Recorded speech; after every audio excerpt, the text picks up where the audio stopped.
اجر جو متقی ہو، جو سچ بولتا ہو، جو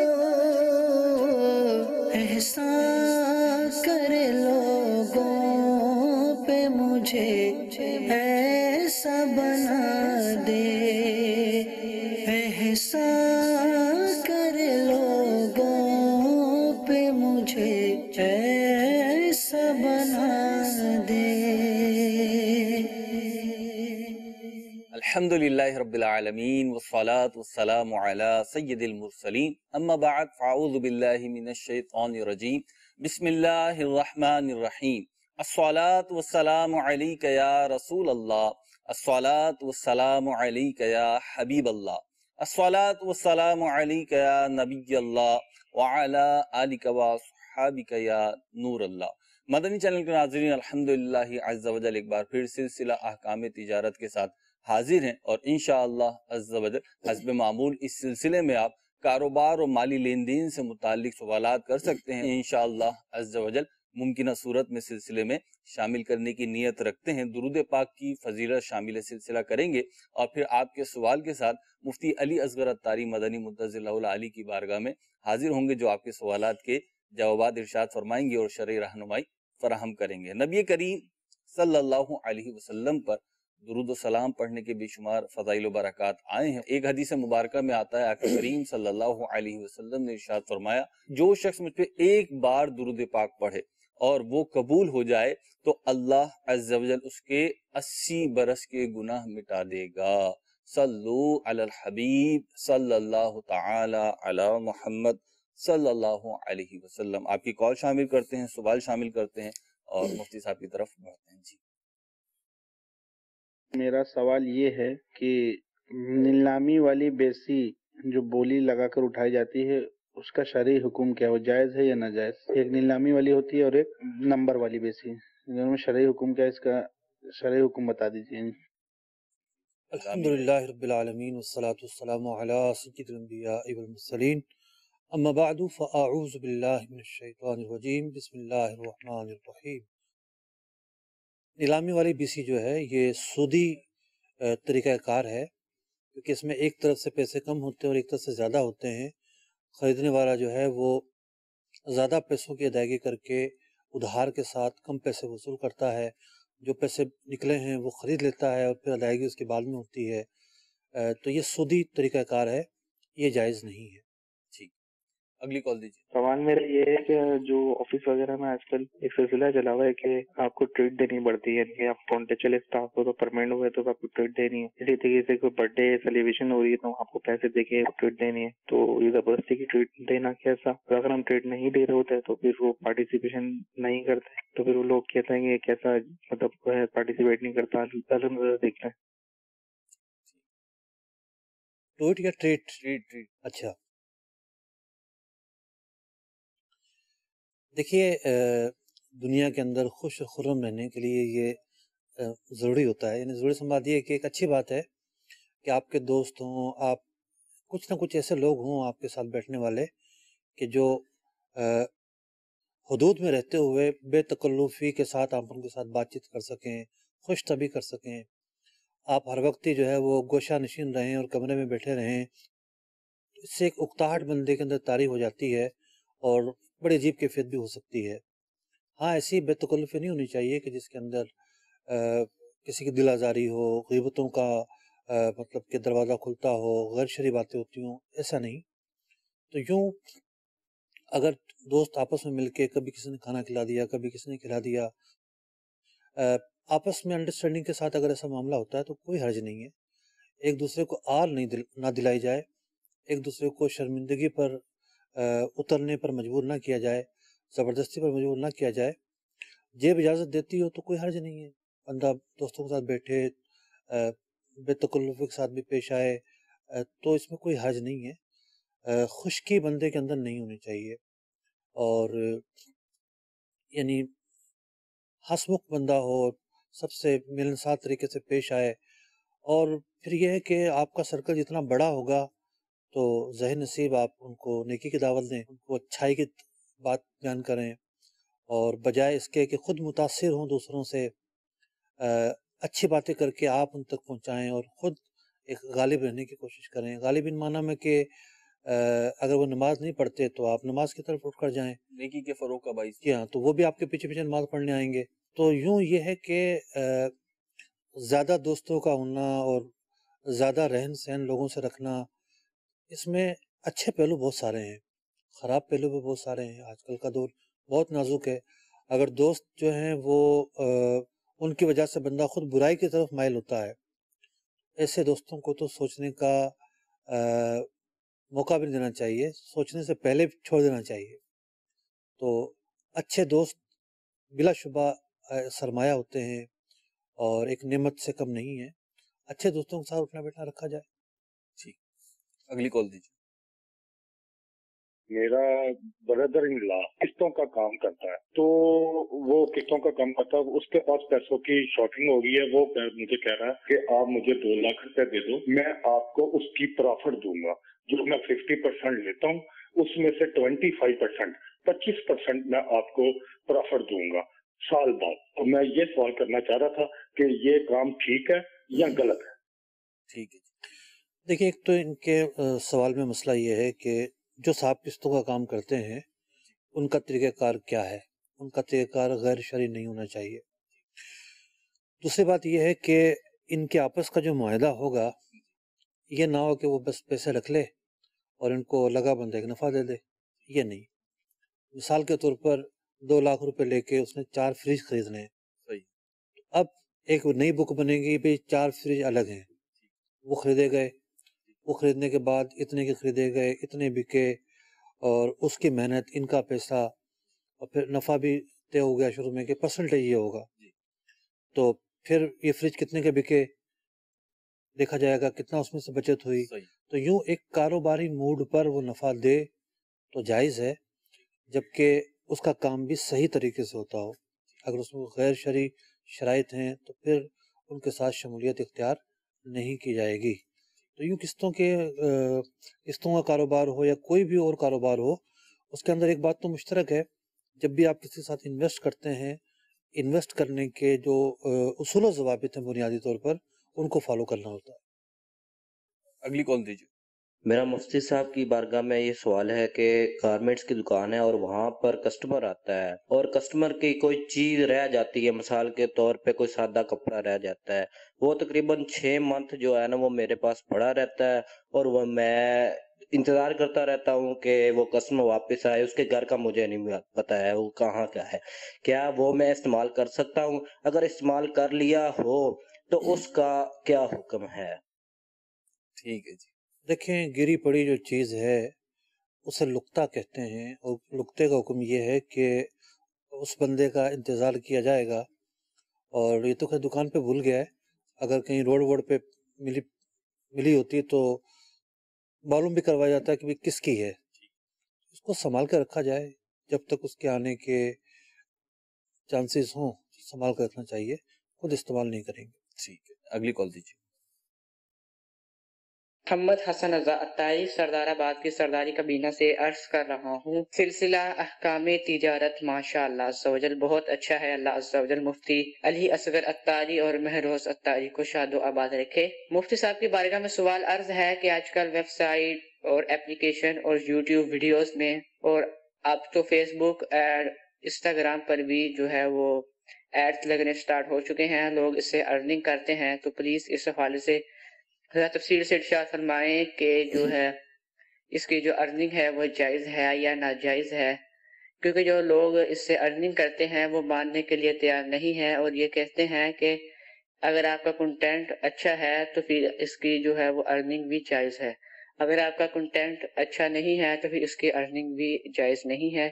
اور یہ بھی کہتے ہیں کہ اگر یوٹیوب اور اس طرح کے جو ایڈز ہیں وہ جو ہے وہ شراب اور جوئے کے ایڈز نہیں لگاتے غیر مسلم ہونے کے باوجود، تو اس سے جو ہے ان کی جو ارننگ ہے وہ جائز ہے. تو آپ ذرا تفصیل سے ارشاد فرمائیں کہ جو اس طرح کی ایڈز پر جو ارننگ ہوتی ہے تو یہ جائز ہے یا ناجائز ہے. مختلف سائٹس پہ ایڈ پر ارننگ. فیس بک پر بھی ایڈ آتے ہیں. جی آتے ہیں. ایک تو وہ ایڈ آتے ہیں نا کہ جس میں فیس بک خود پیسے لیتا ہے، کہ وہ ایڈ کے جس کا پیج ہے اس کو پیسے ملتے ہوں، اب یہ تو یہی بتا رہے ہیں اور سننے میں بھی خیر، یہی آیا کسی قسم کے ایڈ ہوں، میں عرض کر دیتا ہوں، کسی قسم سے مراد یہ ہے کہ جو ایڈ آپ کے چینل پر یا آپ کے پیج پر آئیں گے اور آپ ان کو اسپیس دیں گے اور پھر کلک اگر وہ ہوتے ہیں تو پھر آپ کو پیسے ملیں گے۔ تو میں پچھلے ہفتے ہی کا واقعہ بتا دیتا ہوں، مجھے ایک سورت کی تلاوت سننی تھی، تو میں نے سرچ کی اور یوٹیوب پہ وہ سورت موجود تھی، موجود ہوتی ہے، جس قاری کی میں سننا چاہ رہا تھا وہ دستیاب تھی۔ جیسے میں نے کلک کیا تو بجائے قرآن پاک کی تلاوت کے میوزک شروع ہو گیا، پھر تو میں پڑا گیا کہ یہ کوئی غلط، تو وہ کلک غلط ہو گیا، غلط تو نہیں ہو گیا، تو دیکھا تو نہیں، کلک تو صحیح ہوا ہے، جی پتا چلا کہ جناب یہ ایڈ تھا۔ قرآن پاک کی تلاوت سننے کے لیے کوئی بندہ جا رہا ہے اور اس سے پہلے میوزک اور واحد مناظر، کتنی مطلب کہ بے شرمی کی بات ہے کہ مسلمان جو ہے وہ اس طرح کی ایک معمولی سی ارننگ کے بدلے اس بات کا بھی لحاظ نہیں رکھتے کہ قرآن پاک کی ویڈیو کے اوپر کیا لگا ہوا ہے۔ اچھا، وہ لحاظ کیوں نہیں رکھتے؟ انہیں پتہ ہی نہیں ہے کیا لگے گا کہ یہاں کیا لگے گا۔ ٹھیک ہے، تو بات یہ ہے کہ آپ جو اسپیس دے رہے ہیں اور جو اسپیس دے کر آپ یہ موقع دیتے ہیں کہ اس پر کوئی بھی ایڈ لگایا جائے تو اس پر میوزک لگے گا، اس پر بے پردہ عورتیں لگیں گی، یہ سب کچھ جو لگے گا، آپ اس سے کیسے بری ذمہ ہو سکتے ہیں؟ آپ اس میں آپ کا عمل دخل تو شامل ہے، ایسا تو ہے نہیں کہ جو بھی ویڈیو ہوگی اس کے اندر یہ سب چیزیں بھی ہوں گی، ایسا تو ہے نہیں ہے۔ جہاں آپ چاہیں گے وہاں ایڈ لگے گا، جہاں آپ نہیں چاہیں گے وہاں ایڈ نہیں لگے گا۔ تو یہ کوئی مشکل بات نہیں ہے، سب کی سمجھ میں آ رہی ہے۔ آپ دیکھ لیں جس طرح کے ایڈ لگتے ہیں آپ کے سامنے ہیں، تو ان کے اندر خلاف شرع باتیں ہوتی ہیں، تو خلاف شرع باتوں کے لیے آپ اسپیس دیں گے اور وہ ایڈ وہاں لگے گا تو بہرحال آپ قابل گرفت ہوں گے۔ اس طرح کی ارننگ تو جائز نہیں ہے۔ مجھ سے بھی تو انہوں نے سوشل میڈیا کے حوالے سے یہ گفتگو کی ہے، اگر کوئی چیز ہماری ملکیت میں، مثال کے طور پر کوئی دکان ہے، پلازا ہے، کوئی شاپنگ سینٹر ہے یا ہمارا گھر ہی ہے اور وہاں پہ بھی کوئی ہماری گاڑی ہے، تو وہاں پہ کوئی ایڈورٹائزمنٹ کمپنیز کرنا چاہتی ہیں، اور آج کل یہ بہت عام ہو گیا، گاڑیوں پہ بھی آپ نے دیکھا ہوگا کہ ایڈورٹائزمنٹ چل رہی ہے، تو اب وہاں کے لیے بھی نا اسپیس دے دیتے ہیں، مثال کے طور پر بیک ونڈو جو ہے وہ دے دیے جناب گاڑی میں، اور گھر کے اوپر جو ہے وہ بہت بڑا جو ہے وہ لگ گیا ہے۔ تو اس طریقے سے جو دیتے ہیں ایڈ کے لیے، تو ان کو بھی ان چیزوں کا خیال کرنا ہوگا، یا ان کو کن کن چیزوں کا خیال کرنا چاہیے؟ دیکھیے، ظاہر بات ہے کہ ایک تو ہے کہ کسی چیز کا جائز مصرف ہونا، ٹھیک ہے، جیسے گھر ہے، سکونت وہاں جائز مصرف ہے، ٹھیک ہے، وہ ایک جدا گانا معاملہ ہو گیا۔ ایڈ کا جو معاملہ ہے بالکل ایک جدا گانا بات ہے، ٹھیک، تو یہاں بھی تو حلال و حرام کو دیکھا جائے گا، ٹھیک، اسے کیسے صرف نظر کی جا سکتی ہے۔ صحیح۔ اگلی کال دیجیے۔ کاشف بات کر رہا ہوں لاہور سے۔ میرا آپ سے یہ سوال ہے کہ لوگ جو آج کل محفل نعت میلاد ہوتی ہیں، نعت پڑھتے ہیں، اس میں پیسے نچھاور کیے جاتے ہیں نعت خواں پہ، تو اسلام اس کی اجازت دیتا ہے یا نہیں؟ کس طرح سے یہ صحیح ہے؟ ٹھیک ہے، دیکھیے، نعت خواں پہ پیسے نچھاور کرنا یا پیسے جا کے ڈال دینا، اسے عام طور پر بیل دینا کہتے ہیں، بیل دینا کہتے ہیں جی، محفل وغیرہ پرانی زبان میں۔ شرعی اعتبار سے تو یہ ایک گفٹ ہوتا ہے دینے والے کو، یعنی ایسا نہیں ہے کہ وہ جو نعت پڑھنے آیا ہے اس نے آپ سے کوئی معاہدہ کیا ہوا تھا کہ جی مجھے پیسے چاہیے۔ منتظمین سے کیا ہوا ایک جدا گانا حکم ہے، نعت خوانی کے پیسے لینا تو جائز نہیں ہے، وقت مقرر کر کے وقت کے پیسے لینا جائز ہے، لیکن یہ دوسرے کیٹیگری کے پیسے ہیں کہ جو پہلے سے طے شدہ نہیں ہے، ٹھیک، کوئی اٹھا اس نے اپنی مرضی سے دے دیے، تو یہ اس میں نہیں آتے جس کو ممنوع قرار دیا گیا ہے، یہ ایک گفٹ کے اندر آتے ہیں۔ تو یوں پہلا سوال تو ہے دینا جائز ہے، اب ہے دینے کا انداز۔ ٹھیک ہے، تو دینے کے انداز پہ دیکھیں، دو تین چیزیں مد نظر رکھنا چاہیے۔ ہر چیز کے آداب ہوتے ہیں، ہر چیز کے مینرز ہوتے ہیں، ہم کھانا کھاتے ہیں اس کے بھی آداب اور مینرز ہیں، ہم گفتگو کرتے ہیں اس کے بھی آداب اور مینرز ہیں۔ پہلی بات تو یہ ہے کہ نعت خوانی ہی رہنی چاہیے، یہ نہ ہو کہ وہ پیسہ خوانی بن جائے، اور بجائے اس کے کہ وہاں سے کلام پڑھا جا رہا ہے، ذکر رسول کیا جا رہا ہے، ساری توجہ اس کے بجائے پیسوں پر رہے، اللہ اکبر۔ تو پیسوں کا لین دین ایسا نہ ہو کہ وہ کنٹینٹ پر حاوی ہو اور کنٹینٹ متاثر ہو، لوگوں کا ذوق متاثر ہو۔ ظاہر بات ہے نعت خوانی جو ہے عبادت ہے، ٹھیک ہے، بالکل تو اس عبادت کو وقار کے ساتھ اور اطمینان کے ساتھ اور ایک عزت کا جو طریقہ ہے اور اچھے اخلاق اور اچھے مینرز جو ہیں اس کے دائرے میں رہتے ہوئے سننا ہی چاہیے۔ دوسرا یہ ہے کہ پیسے بھی جو ہے ظاہر بات ہے پیسوں کی بھی ایک اہمیت ہے، اللہ تعالیٰ کی نعمت ہے، ان کو بھی اس انداز میں نہ لوٹایا جائے کہ جس کو معاشرتی طور پر برا سمجھا جاتا ہو، کہ معاشرے کے اندر جس جائز چیز کو بھی برا سمجھا جائے گا انگلیاں اٹھیں گی، اس سے شریعت یہی کہتی ہے کہ اس سے بندے کو احتراز کرنا چاہیے۔ ٹھیک، اگلی کال دیجیے۔ جی میں عرب شریف سے عرض کر رہا ہوں، میرا یہ سوال عرض ہے، ادھر ہم باہر کھڑے تھے تو ایک دوست نے بولا بھائی آپ کے بھی نیٹ کا موبائل اور میرے نیٹ کا موبائل کا سودا ہے، چلو اس میں ہم نے سودا تو کر لیا، اس نے میرا موبائل لے گیا، میں اس کا موبائل لے آیا، ایک دن بعد اس نے فون کیا نہیں بھائی نہیں یہ آپ اپنا موبائل لے جاؤ، مجھے یہ نہیں چاہیے، چلو موبائل تو میں لے آیا، تو میرے موبائل پہ کچھ پیسے خرچے ہوئے، اس نے آدھے اس نے دیے آدھے میں نے، ابھی وہ کہہ رہا ہے جو میں نے خرچہ کیا نا آپ کے موبائل پہ وہ پیسے مجھے واپس دے دو، کیا مفتی صاحب کے بارگاہ میں عرض ہے یہ واپس دینے ہیں کہ نہیں؟ موبائل تو کوئی بھینس تو ہے نہیں کہ اس نے چارہ کھا لیا ہوگا ایک دن کے اندر، ایسے کیا خرچے ہوگا موبائل پر؟ لانے لے آنے میں ہو سکتا ہے اگر یہ ایک کنٹری سے دوسرے کنٹری لا رہے ہیں تو شاید ٹیکس وغیرہ کا کچھ پرابلم نہیں تو یہ تو دو دوست آپس میں کھڑے ہوئے تھے نا، ایک دن لیا دوسرے دن واپس کر دیا، دوسرے تو دن وہ تو ایک ہی شہر میں ہے، ایسے کیا خرچے ہو گئے؟ تو تفصیل بیان کی جائے کیا خرچے ہوئے، ایسے کیا نہیں ہوئے۔ ٹھیک ہے جی، بعض اوقات سوال جو ہوتا ہے آپ کا وہ واقعتاً جو ہے نا بڑا مشکل ہو جاتا ہے اسے سمجھنا۔ جی اگلی کال دیجیے۔ شادی میں جو مہر ادا کیا جاتا ہے اس کی جگہ جو ہے جائیداد دینا کیسا، اور اگر ہم جو ہے یہ جائیداد دیں گے تو اس سے مہر ادا ہو جائے گا، اس کے لیے جو ہے شرعی رہنمائی عطا کر دیجیے گا۔ ٹھیک ہے، ویسے تو آج ہمارے ناظرین کا میں تہہ دل سے شکر گزار ہوں، ایسے سوال نہیں کر رہے جو آج سے پہلے نہ آئے ہوں، پرانے سوالات نہیں کر رہے، ماشاءاللہ نئے سوال آ رہے ہیں۔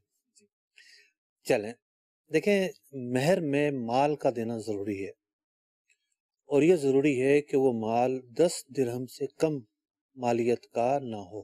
جب مہر مقرر ہوگا تو یہ لحاظ رکھنا ضروری ہے کہ 10 درہم سے کم مالیت کا نہ ہو، اور 10 درہم کی جو رقم بنتی یعنی جو مقدار بنتی ہے 2 تولہ اور تقریباً 7.5 ماشا چاندی، یہ مقدار بنتی ہے 10 درہم کی۔ اب چاندی کا ریٹ اپ ڈاؤن ہوتا رہتا ہے، آج کے ریٹ سے بھی ہو سکتا ہے 3 سے 4 ہزار کے درمیان ہی بنے، اس سے کم پیسے نہ ہوں، زیادہ کی کوئی مقدار نہیں ہے۔ مال ہونا، ایسڈ ہونا یہ ضروری ہے، وہ ایسڈ کرنسی نوٹ کی شکل میں ہو، وہ سونے کی شکل میں ہو، وہ امویبل پراپرٹی کی شکل میں ہو، کسی قسم کی کوئی تحدید نہیں ہے، کسی قسم کی کوئی قید نہیں ہے شریعت کی طرف سے، نہ ممانعت ہے۔ تو اگر پراپرٹی کوئی مہر میں دینا چاہتا ہے تو پراپرٹی بھی مہر میں دی جا سکتی ہے۔ مہر کی 2 قسمیں ہیں، ایک عین سے لکھتے ہیں معجل، وہ فوری دینا ہوتا ہے، اور ایک حمزہ سے لکھتے ہیں معجل، وہ وقت طلاق کم از کم دینا ضروری ہوتا ہے۔ تو کس قسم کی کس قسم کی نوعیت ہوگی اس کی، اس کو سامنے رکھتے ہوئے آپ ادا کر سکتے ہیں۔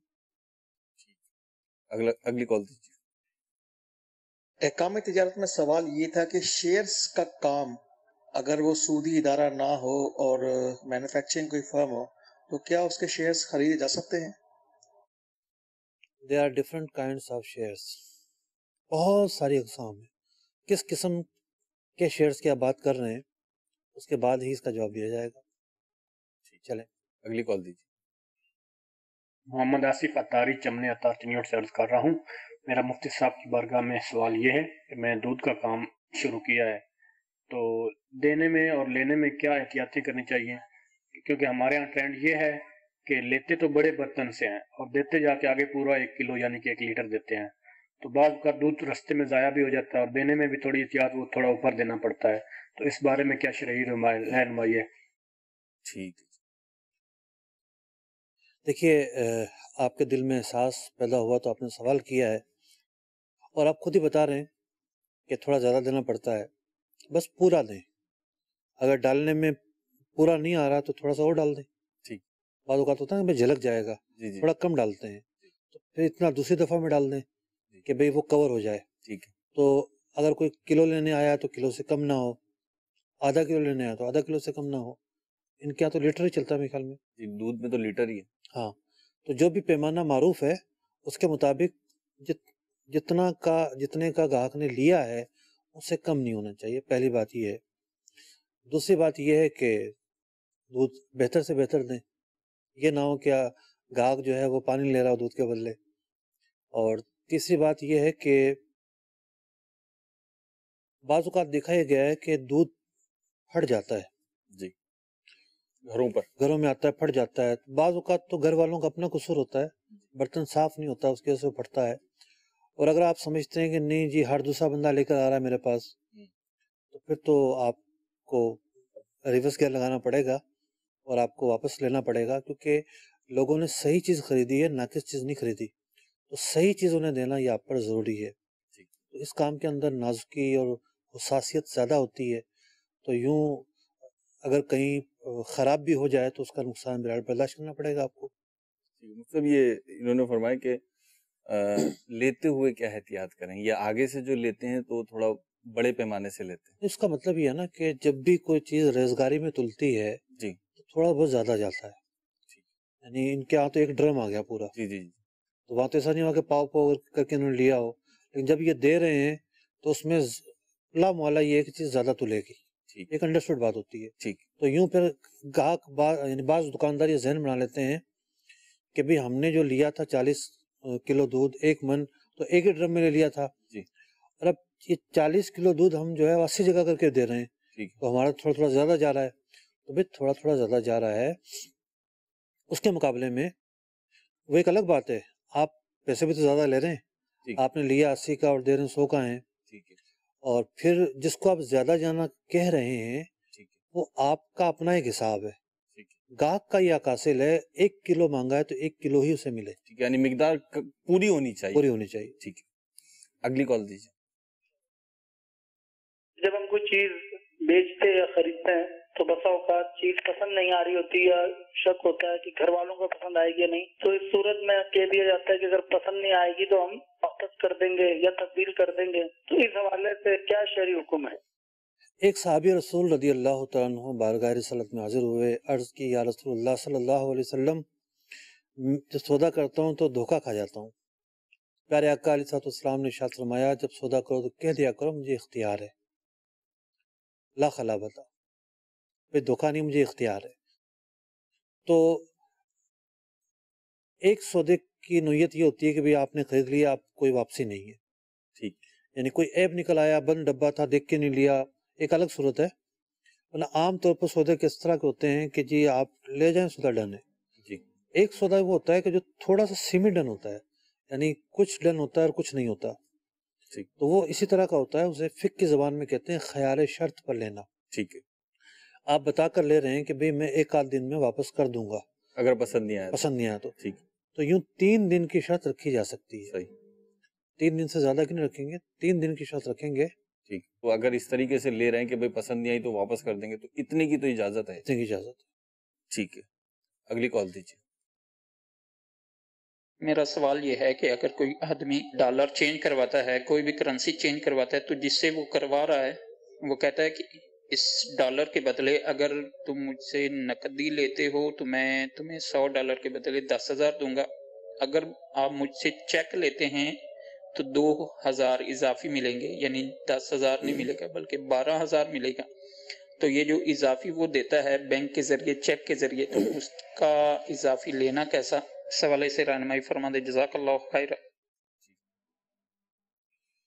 دیکھیے یہ مسئلہ علماء اہل سنت کے درمیان اختلافی ہے. بعض علماء جو ہیں وہ ڈالر اور جو پاکستانی کرنسی ہے اس کو 2 جنس مانتے ہیں کہ یہ الگ الگ جنسیں ہیں. جی. اگر الگ الگ جنس مانا جائے تو ایک طرفہ قبضے پر چیک لینا بھی کافی ہوتا ہے, یعنی آپ نے ڈالر کا قبضہ کر لیا اور آگے سے چیک مل رہا ہے, یہ بھی کافی ہوگا. اور اگر اس کو ایک ہی جنس مانا جائے کہ بھئی یہ دونوں ہی کاغذ ہیں اور دونوں ایک جنس ہیں, تو پھر ایسی صورتحال کے اندر ادھار ایک طرفہ جائز نہیں ہوگا. تو آپ کی صورت میں ایک طرفہ ادھار کی صورت پائی جا رہی ہے، اس لیے آپ جو ہے وہ کیش والا معاملہ ہی اپنائیں. اگلی کال دیجیے.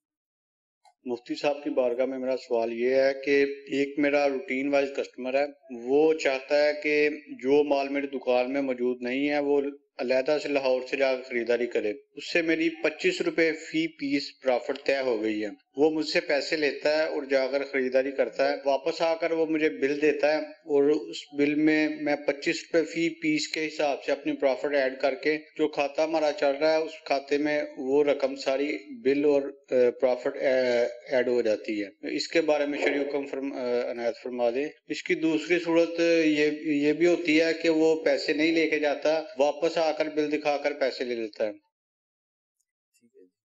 نئی صورت ہے لیکن سمجھ میں آ رہی ہے کہ ایک ہول سیلر ہے، دکان ہول سیل والے ہیں، اس سے کوئی ریٹیلر خریدتا ہے مال تو ساری چیزیں اس کے پاس موجود نہیں ہوتی جیسے انہوں نے کہا، اور کسٹمر کی جو ڈیمانڈ ہے وہ ان کے پاس موجود نہیں ہے. تو کسٹمر کہتا ہے جی میں کسی بڑی دکان سے یا بڑے شہر میں بڑی منڈی سے لے لیتا ہوں، لیکن کیونکہ میں کیش پیمنٹ نہیں کر رہا تو میں آپ کی طرف سے خریداری کر لیتا ہوں.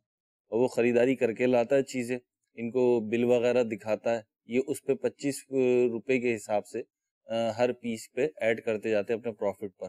اب وہ لینے کے بعد وہ لے جاتا ہے، جو ریٹیلر آیا تھا ہول سیلر کے پاس وہ ریٹیلر چیز لے جاتا ہے اور پیمنٹ یہ کرتے ہیں، لیکن ان کو ملتا ہے پھر ادھار میں بعد میں پیسے جو کھاتہ چل رہا ہے اس کے تحت. ایک تو انہوں نے کہا نا کہ دوسری صورت میں یہ بیان کیا کہ پیسے وہ نہیں لگاتا، بعد میں آ کے پیسے لے لیتا ہے. یعنی کبھی پیسے ان سے لے کے جاتا ہے، مارکیٹ سے خریداری کرتا ہے اور جو بھی حساب کتاب ہوتا ہے وہ انہیں بتا دیتا ہے، بچتے ہیں تو دے دیتا ہے اور لینے ہوتے ہیں تو لے لیتا ہے. اور دوسری صورت یہ ہے کہ وہ خرید کے خود لے آتا ہے لیکن اس کے اپنے سرکل وغیرہ ہوگا کوئی تو وہ چاہتا ہے کہ میں خرید کے تو لے آیا، اب آپ لے لیں مجھ سے ہی، پیمنٹ خود کر دی ہے اب ان سے وصول کر رہا ہے.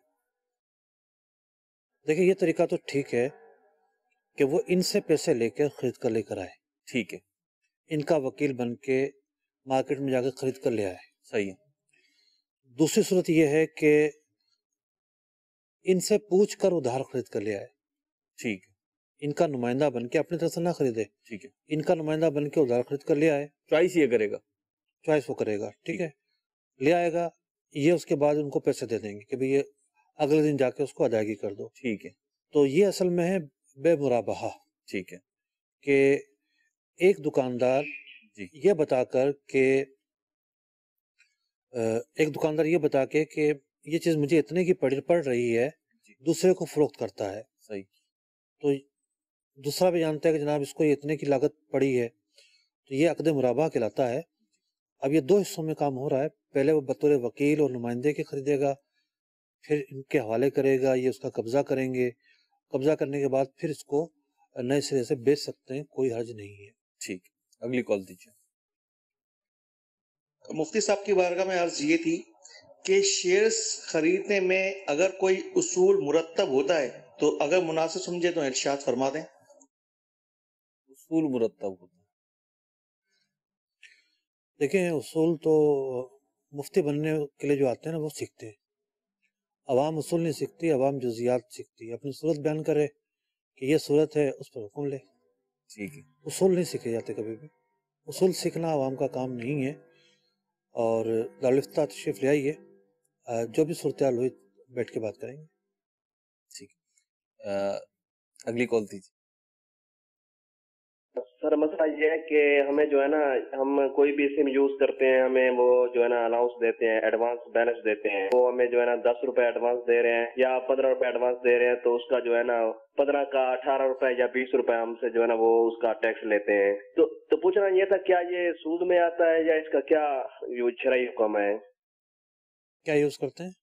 موبائل وغیرہ کا بیلنس جو ہے. اچھا، وہ یوز کرتے ہیں، ایڈوانس لیتے ہیں. جی دیکھیں ایڈوانس جو بیلنس لیا جاتا ہے، ہماری جو سمیں ہوتی ہیں عام طور پر پری پیڈ ہوتی ہیں کہ ہم پہلے پیسہ ادا کرتے ہیں پھر ہم اس کو استعمال کرتے ہیں. پوسٹ پیڈ نہیں ہوتی کہ ہم پہلے استعمال کریں اور پھر مہینے بعد بل آئے. تو جب پیسے ختم ہو جاتے ہیں تو کمپنی کہتی ہے کہ ہم آپ کو بغیر پیسے کی بھی سروس دیں گے لیکن تھوڑی مہنگی دیں گے. تو وہ جو تھوڑی مہنگی سروس ہے اس کو لوگ یہ کہتے ہیں کہ یہ لون لے کے ہم سے زیادہ پیسے لے رہے ہیں. تو لون تو اس نے دیا ہی نہیں، لون تو یہ ہوتا ہے کہ آپ کے والے کوئی چیز کریں. ٹھیک ہے، لون ایک حصی اور مادی چیز ہونی چاہیے لون کے لیے، یہ ضروری ہے، جبکہ ایسا نہیں ہوتا کہ آپ کے پاس پیسے آ گئے اور آپ نے وہ پیسے نکلوا لیے اور وہ خرچ کر لیے، بلکہ بینک ایک سروس آپ کو دیتا ہے۔ پہلے وہ یہ کرتا تھا کہ اس کے پہلے پیسے لے کر پھر دیتا تھا، اور اب یہ کہ ادھار میں سروس دے رہا ہے، ادھار میں سروس دینے کی وجہ سے وہ تھوڑی مہنگی دیتا ہے، تو یہ سودی معاملہ نہیں ہے، جائز ہے۔ اگلی کال دیجیے۔ میں یہ حضور پوچھنا چاہ رہا ہوں کہ یہ جو کوئی شخص میرے ذریعے عمرے پہ جانا چاہ رہا ہے جی، تو اس سے میں 2000 3000 روپیہ پروفٹ لے سکتا ہوں؟ یہ جو پروفٹ ملے گا وہ میرے لیے جائز ہے یا نہیں جائز؟ میرا حالانکہ عمرے کا کاروبار نہیں ہے۔ ٹھیک ہے جی، عمرے پہ ان کے ذریعے سے جا رہا ہے کوئی شخص، ان کا کام نہیں ہے ٹریولنگ ایجنسی وغیرہ کا، اب یہ کہہ رہا ہے 2-3 ہزار روپے اس کے ذریعے سے پروفٹ لے سکتا ہوں یا نہیں؟ دیکھیے، آپ پیسے کس سے لیں گے؟ پہلا سوال تو یہ ہے۔ جو عمرے پہ جا رہا ہے اس سے تو آپ لیں گے نہیں، عام طور پہ تو یہی ہوتا ہے۔ جو عمرے پہ جا رہا ہے وہ نہیں دیتا کہ یہ لو جی 2000 روپے آپ نے میرا فلاں کام کیا ہے۔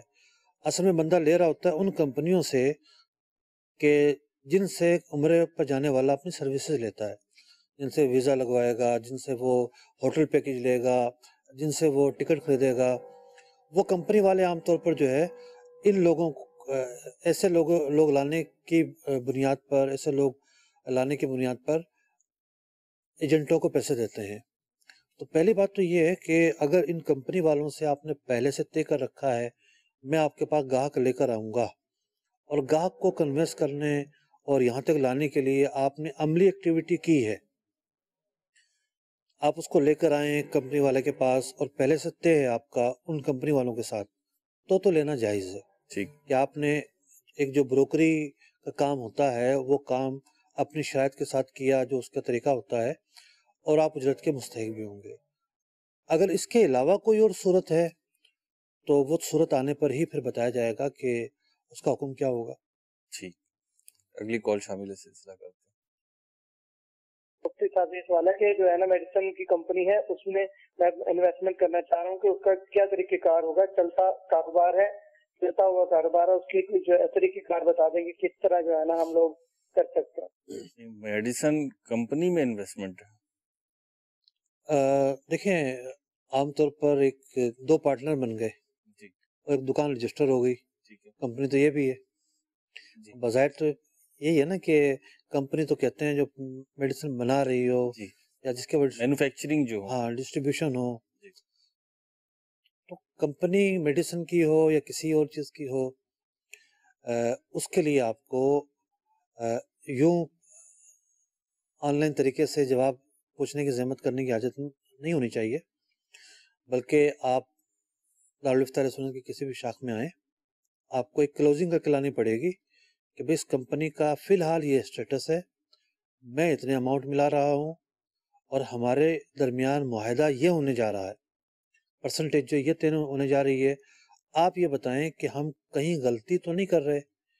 پھر اگر تو آپ کا وہ نظام بالکل صحیح بنا ہوگا، ہم کہیں گے اوکے گو ہیڈ، ٹھیک، آپ آگے بڑھیے، اور اگر اس میں کہیں سکم پائیں گے، کوئی خامی نظر آئے گی، ہم یہ کہیں گے کہ بھئی یوں نہیں، آپ یوں کر لیں، ٹھیک ہے، یہ راستہ یوں چینج کر لیں، جو بھی ہے۔ تو یوں پوری تفصیلات چاہیے، بیٹھیں گے، آپ یہ سمجھیں کہ آپ ایک کنسلٹنٹ کے ساتھ بیٹھ رہے ہیں، تو کنسلٹنٹ کے ساتھ آپ بیٹھ کر بغیر کچھ صورتحال واضح کیے جواب کیسے پا سکتے ہیں؟ اس سے ہمارے سلسلے کا وقت اختتام کی طرف بڑھ رہا ہے۔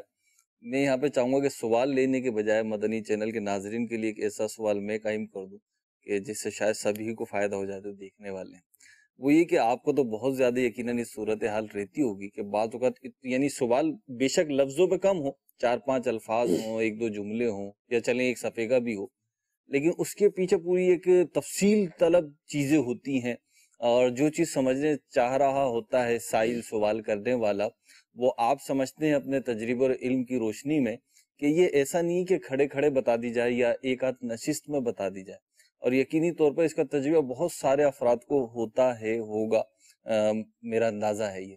تو اب یہ جو ہمارے سائلین ہیں جو ہر چیز کو یوں سمجھتے ہیں، میں ہرگز اللہ نہ کرے کہ انہیں وہ نہیں کر رہا کہ ان کا حوصلہ توڑ رہا ہوں، بلکہ میں چاہ رہا ہوں کہ ہمیں پتہ چل جائے نا کہ کس سوال کو کس انداز پہ کرنا ہے، کیسے سمجھ میں آئے گا. بعض اوقات ہوتا ہے آپ جواب دے رہے ہیں، کوئی اور جواب دے رہا ہے، عالم دین ہے، مفتی اسلام ہے، وہ جواب دے رہے ہیں تو وہ ہمیں سمجھ نہیں آ رہا ہوتا. وجہ یہ ہوتی ہے یا تو ہماری عقل و شعور جو ہے وہ تھوڑا چھوٹا ہوتا ہے، یا بہت بڑی چیز کو ہم بہت جلدی سے سیکنڈ میں سمجھنا چاہ رہے ہیں. کچھ پیغام دیکھیے، قوم کو سوال پوچھنے ہیں جبھی تو ہم آ کے بیٹھتے ہیں یہاں پہ. ٹھیک ہے. اگر وہ اس فورم پہ سوال ہی نہیں پوچھ سکتے تو ہمارے بیٹھنے کا فائدہ کیا ہوگا؟ ٹھیک ہے. اگلا مرحلہ یہ ہوتا ہے کہ ہر سوال کی نوعیت مختلف ہوتی ہے. ٹھیک ہے.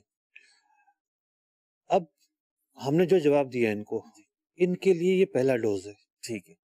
کہ بھئی میرے معاملے میں مجھے یہ کرنا پڑے گا، یعنی ان کے سوال کا کوئی جواب ہوا، مطلب یہ پہلا سٹیپ ہے. ٹھیک ہے. یہ کرنا پڑے گا. جہالت کس چیز کا نام ہے؟ جہالت کہتے ہیں پردہ اٹھانے کو. جو چیز آپ نہیں جانتے، پردہ اٹھا، وہ آپ نے جان لی. کچھ چیزیں آپ نے جان لی کہ بھی یوں ہوگا، یہ بھی ایک علم ہے. ٹھیک ہے. لوگوں کو پتہ نہیں ہوتا کہ کیا کرنا چاہیے. یعنی علم ہوتا ہے تو پردے اٹھتے چلے جاتے ہیں. پتہ نہیں ہوتا کیا کرنا چاہیے. جی. ان کے پاس وے بھی نہیں ہوتا جی کہ کیا کریں. تو آپ کا ہر سوال مکمل حل ہو جائے اس فورم پر یہ ضروری نہیں ہے، اور ہم آپ کو مایوس بھی نہیں کریں گے. ٹھیک ہے. یعنی جتنا ہم آپ کو جواب دے سکتے ہیں اتنا ہم جواب دیں گے. ٹھیک ہے. اب وہ شیئرز والے نے جی دوسری دفعہ کال کی، جی پہلے سوال کا مدعا تو وہ سمجھے. ٹھیک ہے. کہ بھئی کئی طرح کے شیئرز ہیں. ٹھیک ہے. تو ان کا بھی اصول دے دیں.